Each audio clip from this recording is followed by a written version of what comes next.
Dois ex-governadores do Rio de Janeiro presos por corrupção em menos de 24 horas. Depois da prisão de Antony Garotinho ontem, o alvo da polícia essa manhã foi Sérgio Cabral. Ele é suspeito de comandar uma organização criminosa que recebeu mais de 220 milhões de reais em propina. Além de Cabral, outras 8 pessoas também foram presas na Operação Calicut da Polícia Federal. É na sede da Polícia Federal que está nossa repórter Mariana Queiroz. Mariana, boa tarde para você. O ex-governador, ele saiu daí agora há pouco, nós mostramos, inclusive, aqui na Globo News. Queria que você dissesse, Mariana, para onde ele foi levado. Pois é, Leilane, boa noite para você, boa noite a todos. Como você disse, a gente mostrou aqui ao vivo, a gente tem essas imagens para recuperar. Pouco depois de 5h30 da tarde, o ex-governador do Rio de Janeiro, Sérgio Cabral, saiu, portanto, aqui da sede da Polícia Federal e foi levado ao Instituto Médico Legal, o IML, que também fica aqui na região central do Rio de Janeiro. Ele saiu, portanto, de onde nós estamos, na zona portuária, e seguiu para o IML para fazer o exame de corpo de delito. Chegou lá alguns minutos depois. A gente também tem as imagens mostrando justamente a chegada de Sérgio Cabral ao Instituto Médico Legal e depois de alguns minutos que passou pelo exame médico, que já é de praxe, acontece sempre com os presos, ele agora segue, portanto, em direção ao presídio de Bangu, na zona oeste do Rio de Janeiro. Nós temos imagens ao vivo mostrando justamente esse trajeto que acontece nesse momento, Sérgio Cabral sendo levado para o presídio de Bangu, Bangu 3, provavelmente onde ele vai ficar, já que esse local é justamente aí um presídio especial para pessoas que têm o 3º grau. E por isso, então, Sérgio Cabral está sendo levado para lá agora, nesse momento, se deslocando no fim da tarde aqui do Rio de Janeiro. Bom, durante todo o dia foi muito movimentado aqui na sede da Polícia Federal, desde de manhã, desde o momento em que ele chegou aqui por volta de 7h10 da manhã. Nessa grande operação que aconteceu hoje, nós temos fotos também para mostrar aí, fotos divulgadas pela Polícia Federal, que mostram justamente as apreensões que foram feitas ao longo de todo o dia.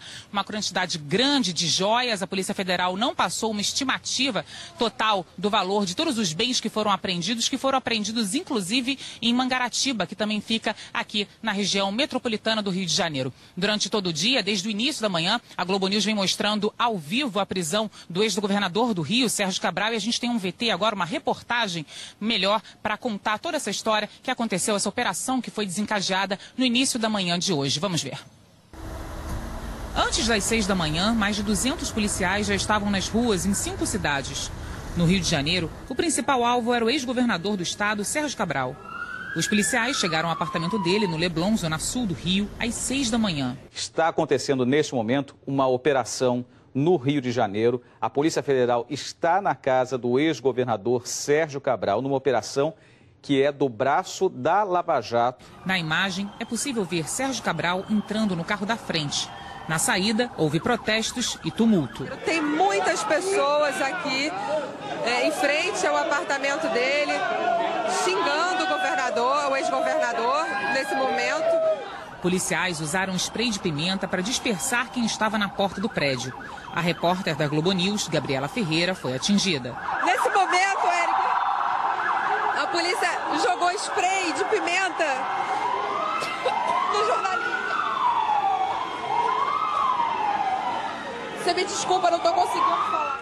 Pouco depois das 7 da manhã, Cabral já estava na sede da Polícia Federal, na zona portuária. O comboio acaba de chegar aqui, então, à sede da Polícia Federal. São 4 carros descaracterizados. Você vê que tem agentes também ali fazendo a segurança diante dessa manifestação das pessoas, né? A mulher de Sérgio Cabral, Adriana Anselmo, também foi levada para a PF por um mandado de condução coercitiva, quando a pessoa apenas presta depoimento. O ex-governador e os outros presos na operação são investigados pelos crimes de organização criminosa, corrupção passiva e ativa e lavagem de dinheiro. Wilson Carlos, o braço direito de Cabral, foi preso em casa na Gávea, na zona sul do Rio. Ao sair, ele não quis falar. Outro preso no Rio foi Carlos Miranda, que foi casado com uma prima do ex-governador e é apontado pela justiça como o homem da mala, responsável pelo recolhimento da propina. O dinheiro era colocado em mochilas. Os procuradores descobriram que Carlos Miranda, há anos, é o responsável pelo envio do seu próprio computador das declarações de imposto de renda de Cabral e de vários parentes do ex-governador.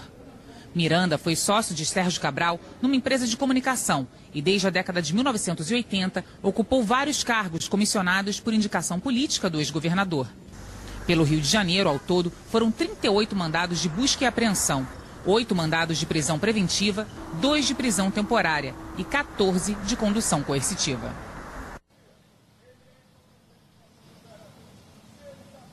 Bom, como a gente viu aí na reportagem, na saída do carro que levava o ex-governador do Rio de Janeiro, Sérgio Cabral, alguns jornalistas e também curiosos foram atingidos aí pelo gás de pimenta. Entre os profissionais estava a nossa repórter, então, Gabriela Ferreira, e também o repórter cinematográfico Rui Silva. Bom, em nota, a Associação Brasileira de Emissoras de Rádio e Televisão, a Associação Nacional de Editores de Revista e a Associação Nacional de Jornais consideraram inadmissível que profissionais da imprensa sejam alvo de truculência de agentes que deveriam zelar pela ordem e também pela segurança pública. Segundo as associações, a conduta dos policiais federais teve o objetivo claro de intimidar o profissional de comunicação e impedir a realização do seu trabalho. Disseram ainda que cabe à Polícia Federal investigar as circunstâncias e também adotar aí as devidas punições. Bom, falando um pouco de novo agora sobre a investigação, segundo os investigadores, esse esquema de pagamento de propina começou no momento em que Sérgio Cabral foi eleito, assumiu o cargo no primeiro mandato em 2007. E foram descobertas aí fraudes, pagamento de propina em diversas obras, em grandes obras. Esses desvios, segundo os investigadores, eles passam aí de 220 milhões de reais. Nós vamos ver mais detalhes agora na reportagem do Luciano Cabral. O esquema começou a ser investigado a partir das delações de 2 empresas, a Andrade Gutierrez e a Carioca Engenharia.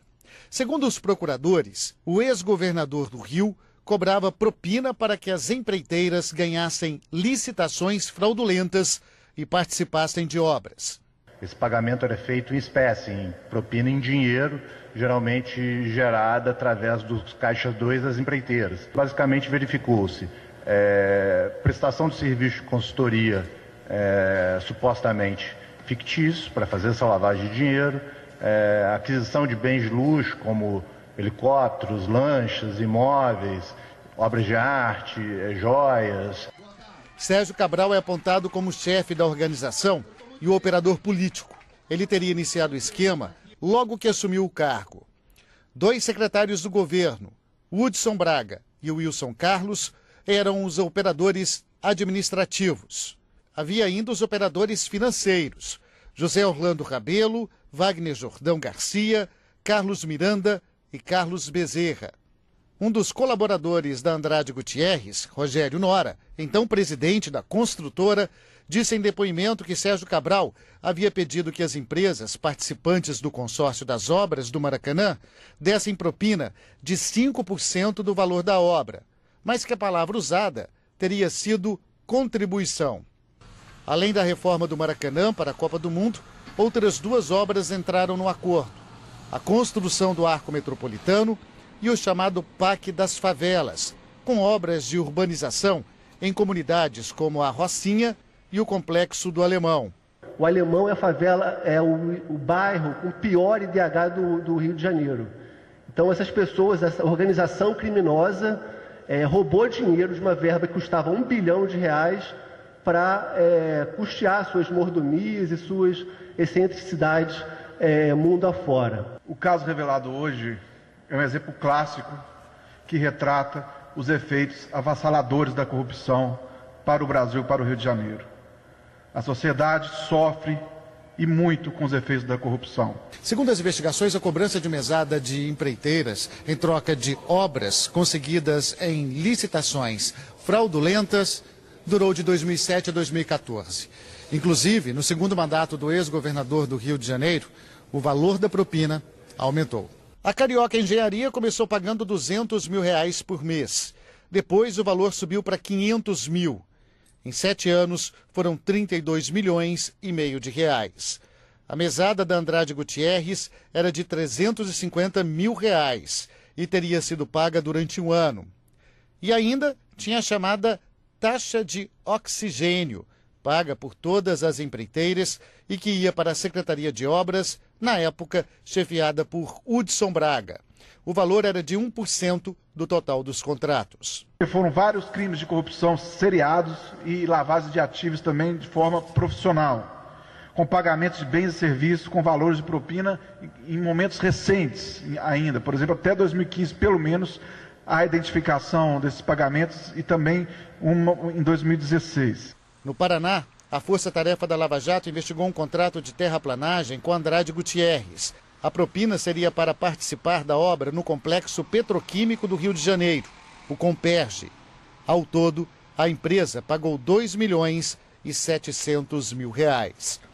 A Receita Federal agora faz os cálculos para saber quanto deixou de ser pago em impostos e definir o valor das multas que serão cobradas. Esses contratos são contabilizados como custos operacionais e deixam de compor a base de cálculo para o pagamento de impostos. Então, nós estimamos que deva ser levantado, apurado, em termos de auto de infração, algo em torno de 450 milhões. Nós entramos em contato com a equipe que faz a defesa de Sérgio Cabral, mas não tivemos resposta. Não conseguimos falar com os advogados de Carlos Miranda, Carlos Bezerra, Hudson Braga, José Orlando Rabelo, Wagner Jordão Garcia, nem Wilson Carlos. A Andrade Gutierrez e a Carioca Engenharia não quiseram se manifestar. Numa nota, o atual governador do Rio de Janeiro, Luiz Fernando Pezão, disse que, abre aspas, espera que tudo seja esclarecido a partir da garantia do amplo direito de defesa. Fecha aspas.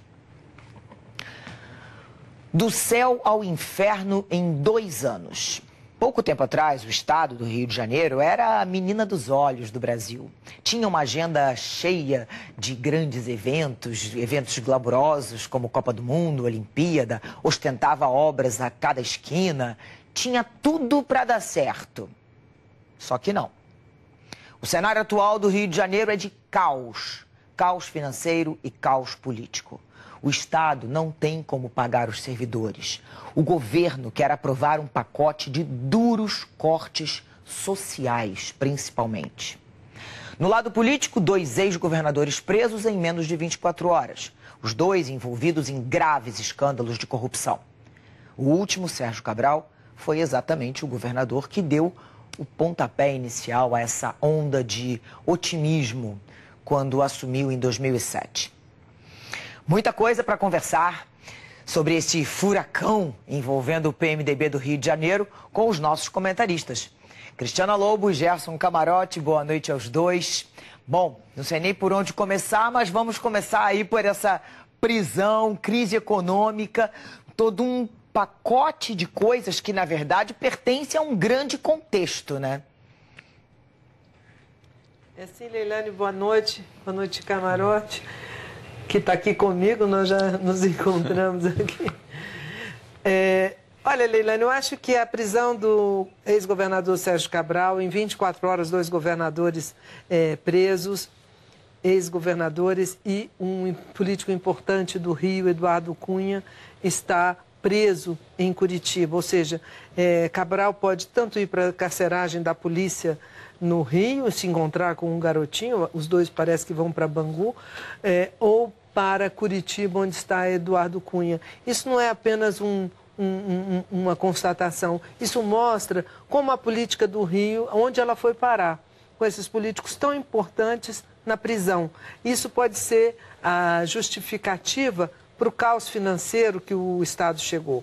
A corrupção realmente ela corrói o dinheiro e, como você falou, isso torna a situação do Rio ainda mais caótica, porque diante de um pacote de austeridade tão severo que apresentou o governador Pezão, e precisando de argumentos para aprová-lo, ele perde toda a argumentação quando ele pretende reduzir em 30% salários e aposentadorias e vê-se uma mesada desta monta pelo ex-governador, aquele que alavancou o Estado, levou o Estado para essa tentativa de modernização, mas acabou nesse caos. Eu acho que, Cris, Leilane, boa tarde. O que a gente vê, em resumo, aí, Leilane, de forma muito clara, é essa questão do futuro do Rio de Janeiro. A situação é dramática do Estado, é dramática porque, como a Cris bem lembrou, você tem 2 ex-governadores presos ali num intervalo de 24 horas, um ex-presidente da Câmara dos Deputados, que era um político influente e é poderosíssimo aqui do Estado do Rio de Janeiro. E essa questão desse pacote, o que a gente vê é um governador já muito enfraquecido. Para fazer esse pacote, ele teria que estar fortalecido no auge de sua aprovação, porque é um pacote extremamente impopular. Mas o que a gente está vendo é que não só ele está numa situação já política muito delicada e que agora ela se agrava e muito por causa da prisão do Sérgio Cabral. Sérgio Cabral é o padrinho político do governador Pezão. É lógico que hoje a gente viu aí a entrevista coletiva, os procuradores, os integrantes da Lava Jato, eles fizeram questão de dizer que até o momento não há nada em relação ao Pezão, e se tivesse teria que ser pelo STJ, eles não teriam o foro, não seria da Justiça Federal de primeira instância, mas não existe até agora nada em relação ao Pezão. Mas só o fato dele ser o afiliado político, ter participado desse governo, primeiro governo, foi secretário de obras, foi vice-governador, tudo isso fragiliza muito, porque ele perde o discurso. A gente falava aqui, viu, Leilane, assim, o Cabral, ele alavancou o Estado do Rio com o jeito dele, ele era o governador mais carioca de todos os governadores. Ele puxou o Estado do Rio e puxou o PMDB para vitórias importantes, 3 vitórias para o governo do Estado e 2 vitórias para o governo municipal, para a prefeitura. Quer dizer, assim como ele puxou para cima, ele também puxou para baixo. Porque desde 2013, quando ele praticamente ficou recluso no Leblon, depois das manifestações, a vida do PMDB piorou. É claro que elegeu o Pezão de lá para cá, mas isso mostra que o avanço que foi e o recuo, que o PMDB agora vai demorar muito para se recuperar desse tombo que foi a prisão do Cabral. Vale lembrar que mesmo com a eleição do Pezão, o Sérgio Cabral já tinha se transformado num ser contagioso. Ou seja, ninguém queria dar visibilidade à presença do Sérgio Cabral. E isso já na eleição do Pezão, e olha que ele estava por trás de toda a articulação para fazer o Pezão o governador, ele tinha renunciou ao cargo, o Pezão então tinha assumido e aí tinha reeleição. E a gente via já um processo de tentativa de afastamento do ponto de vista público do atual prefeito Eduardo Paes, que está acabando o mandato, do Sérgio Cabral também nesses 2 últimos anos. É tanto que é uma figura que fica praticamente isolada. O Cabral não aparece, inclusive, na campanha de prefeito, que o PMDB sofreu um grande revés agora. Camarote e Cris, a gente já volta a falar sobre os reflexos de tudo isso no partido, né? No PMDB. O que isso significa? E só lembrando que Sérgio Cabral começou a ascensão política dele protegendo as pessoas da terceira idade, né? Falando em proteção às pessoas mais idosas. Era esse o discurso dele quando o presidente da Alerj, por 8 anos, esse foi o público dele. Ele chegou em Brasília como senador, viu, Leilane? Desculpa te atrapalhar, mas só um minutinho. Ele chegou como senador ainda com esse eleitorado, rompido com o governo petista do Lula, que na época mandou uma reforma da Previdência. Mas logo depois que essa reforma foi engavetada, ele virou, vamos dizer assim, o melhor amigo de infância do ex-presidente Lula. E, curiosamente, hoje são os idosos, os aposentados, os servidores aposentados que mais sofrem porque não conseguem receber o salário no fim do mês. Já volto a falar com vocês.